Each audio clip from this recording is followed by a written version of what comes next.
हमें कभी कभी नहीं बल्कि हर वक्त महसूस होता है कि हम किसी रियासत मुल्क में नहीं बल्कि एक जंगल में रह रहे हैं, जहां हर ताकतवर जानवर कमज़ोर जानवर के शिकार की ताक में हमेशा रहता है। जैसे ही कोई कमज़ोर जानवर अपने घर घोंसले से बाहर आएगा तो जो ताकतवर जानवर है वो उसका फ़ौरन शिकार करता है।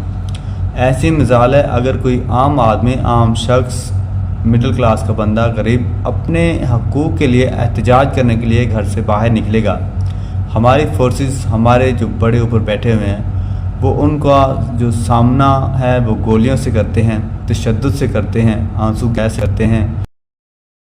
हमारे जो ऊपर फोर्सेस बैठे हुए हैं, जो कानून नाफिज करने वाले इदारे हैं, वो हमारा सामना गोलियों से, आंसू गैस से, तशद्दुद से और मुख्तलिफ़ किस्म की कैद से, और इसके बाद जो हमें बागी, गद्दार, दहशतगर्द डिक्लेयर किया जाता है, हमारा लिंक मुख्तलिफ़ दुश्मन ममालिक के साथ जोड़ा जाता है, हमारा लिंक उनके साथ जोड़ा जाता है। हालांकि ऐसा पॉसिबल नहीं है, बिकॉज़ कि हमारे पास जो आम लोग होते हैं उनके पास अपने घर के अखराजात के लिए इतने ज़्यादा पैसे नहीं होते कि वो किसी रिश्तेदार से अच्छे ताल्लुकात रख लें। तो फिर कैसे पॉसिबल है कि हम जो आम लोग होते हैं वो बाहर बैरून मुल्क किसी कंट्री से, किसी राह के एजेंट से वगैरह वगैरह से कैसे ताल्लुकात अपने बरकरार रखें। हमने मुल्क से बाहर भी नहीं जाना, हम मुल्क से बाहर भी नहीं जा सकते, कोई फैमिली को भी नहीं ले जा सकता। सिंगल इंसान के अलावा कौन इतना ख़र्चा कर सकता है कि फिर भी इसके बावजूद भी हम कहीं नहीं जा सकते। हमारे ऊपर जो लेबल लगता है वो दहशतगर्दी का, गैर मुल्क के एजेंट होने का इल्ज़ाम लगता है। तो ये सरासर इंसाफ को छुपाने के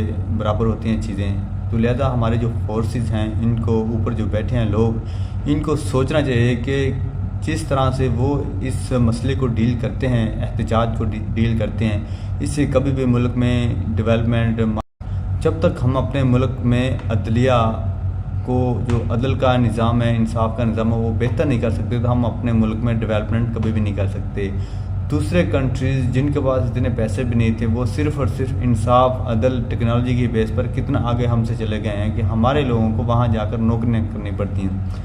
हमारा मुल्क जितनी आबादी है, जितने लोग हैं, इंटेलिजेंट लोग हैं, समझदार लोग हैं, अगर उनको उनके हकूक़ दीजिए, अदल व इंसाफ कायम किया जाए, अशिया में 2 नंबरी ना करने दी जाए, तमाम की तमाम कंपनियाँ 1 नंबर चीज़ें बनाएं, तो आज हमारा मुल्क बहुत सारे मुल्कों से आगे होता है। लिहाजा हम इस नहज पर पहुँचे हुए हैं कि हम अब 2 वक्त का खाना या आम लोगों की क्वालिफ़िकेशन, एजुकेशन, तालीम, तरबियत में हम बहुत ज़्यादा कुछ पीछे हैं। टेक्नोलॉजी में हमारा नाम भी नहीं है। सारी दुनिया के दूसरे तीसरे मुल्क अपने मोबाइल बना रहे हैं, लोगों को बेच रहे हैं। चाइना देख लें कहाँ से कहाँ पहुँच गया है, हमें हर टेक्नोलॉजी चाइना दे रहा है, मुख्तलिफ़ किस्म के ब्रांड भी बनाए हुए हैं, लेकिन हमारे पास क्या है, सिर्फ मिलिट्री डिक्टेटरशिप।